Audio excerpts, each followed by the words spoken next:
I said to myself, I want to be the biggest drug dealer in South London.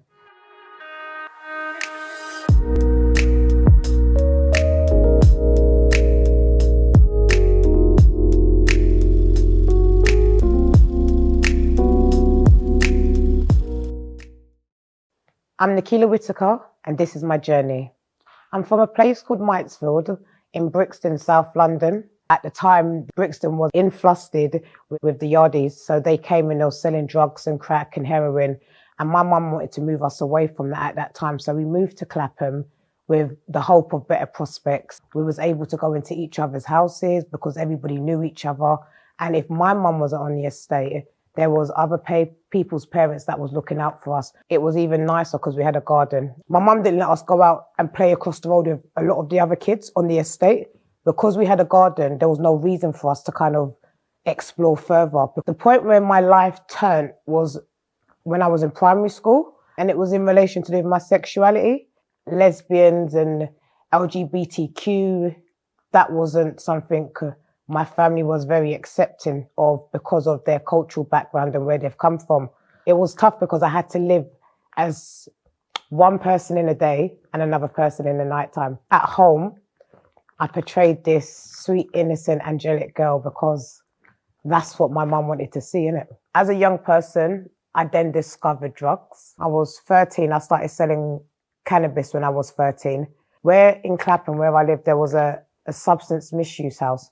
And I saw this as an opportunity to befriend these people and use their weakness or their vulnerabilities as a strength for me to be able to build a line. By the time I got to year 11, I was making about £700 of an evening of selling crack and heroin. I liked the fact that I was good at selling crack and heroin. I got arrested, unfortunately, for an assault.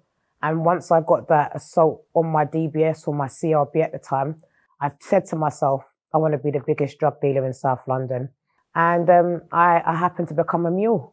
So I was transporting kilos, ounces, money, up and down the country for the purpose of selling drugs back into communities.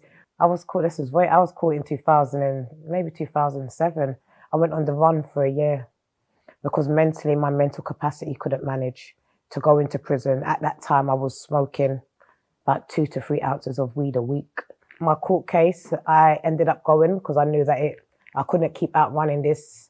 And I ended up getting a 4-year sentence in court and Vale. The moment that made me realise where I was going was there was a picture in my cell.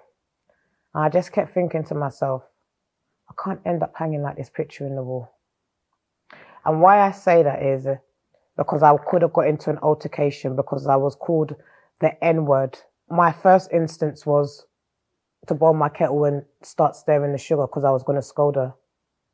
But when I stopped and thought about it, if I do that, I'm going to get so many more years added onto this sentence. I'm going to be hanging like this picture in the wall. That ain't me. So I said to myself, in this time, I'm going to work on myself and I want to become the changer in my community when I come back out. And that's what I did. So now I'm a qualified youth worker. I've got a 2-1 degree in applied social science, community development and youth work. And I work in my community to help prevent girls and young women becoming at risk of county lines, gangs, and young people who feel like they need the extra support and additional support by someone who's had life experience. Somebody like me in the textbook world shouldn't or wouldn't make it to the places that I've got to. I'm just trying to change my life, but with that, I'm seeing how much of an impact it's having to other people.